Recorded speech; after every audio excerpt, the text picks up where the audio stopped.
আযান দেওয়ার মাধ্যমে ঘোষণা দেওয়া হয়েছে। কিসের ঘোষণা ছিল? তাওহীদের ঘোষণা। কিসের ঘোষণা ছিল? তাওহীদের ঘোষণা, একত্ববাদের ঘোষণা, ইয়াকিনের ঘোষণা, ঈমানের ঘোষণা, আল্লাহ পাকের আমলের উপরে আমল করার ঘোষণা, আল্লাহ পাকের নাহি যে সকল জিনিস থেকে আল্লাহ পাক নিষেধ করেছে তার থেকে বাঁচার, এগুলো ঘোষণা করা হয়েছে আযান এবং ইকামতের মাধ্যমে।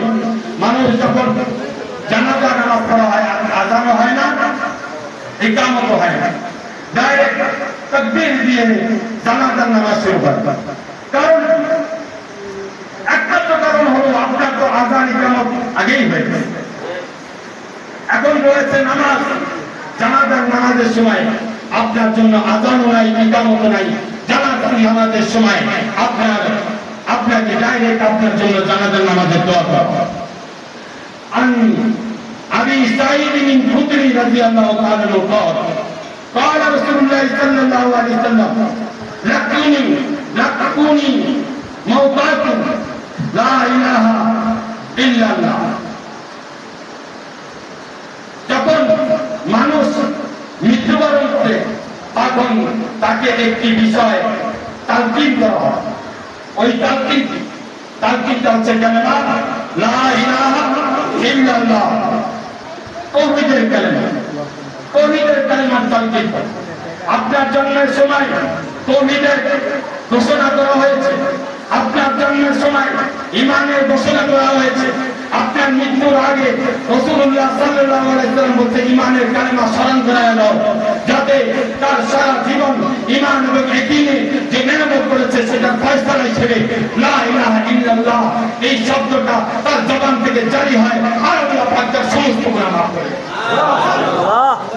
বন্ধুরা আমার, আল্লাহ পাক কোরআনের মধ্যে ঘোষণা করেছেন ওয়া আবুদু রাব্বাকা হাত্তা ইয়াতিয়াকাল ইয়াকিন। তোমরা আল্লাহ পাকের ইবাদত করতে শুধুমাত্র নামাজ নয়, শুধুমাত্র রোজা নয়, দিনের প্রত্যেকটা শাখা প্রশাখা, মাদ্রাসা, মসজিদ, খানকা সহ দিনের সমস্ত শাখা প্রশাখার নেতৃত্বের জন্য যে মেহনত, এই মেহনতকে কি বলা হয়? এই মেহনতকে ইবাদত বলা হয়। কি বলা হয়? ইবাদত বলা হয়। হচ্ছে চার দরকার, ইবাদত বলা হয়। এই ইবাদত কতক্ষণ পর্যন্ত করতে হবে? এই ইবাদত মৃত্যুর আগ পর্যন্ত করা লাগে। যতক্ষণ হাত্তা ইয়াতিয়াকাল ইয়াকিন, ইয়াকিন দ্বারা বোঝানো হয়েছে যতক্ষণ না পর্যন্ত তোমার মৃত্যু না এসে যায়।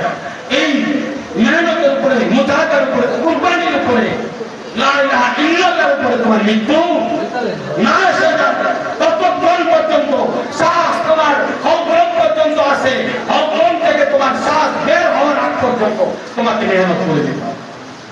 বন্ধুরা আমার, ঈমান হবে তাকওয়াওয়ালা, নূরওয়ালা। ঈমান হবে আল্লাহওয়ালাদের সহবতে পরিপূর্ণ। ঈমান হবে আল্লাহর রাসূল সাল্লাল্লাহু আলাইহি ওয়াসাল্লামের সুন্নাত দ্বারা পরিপূর্ণ।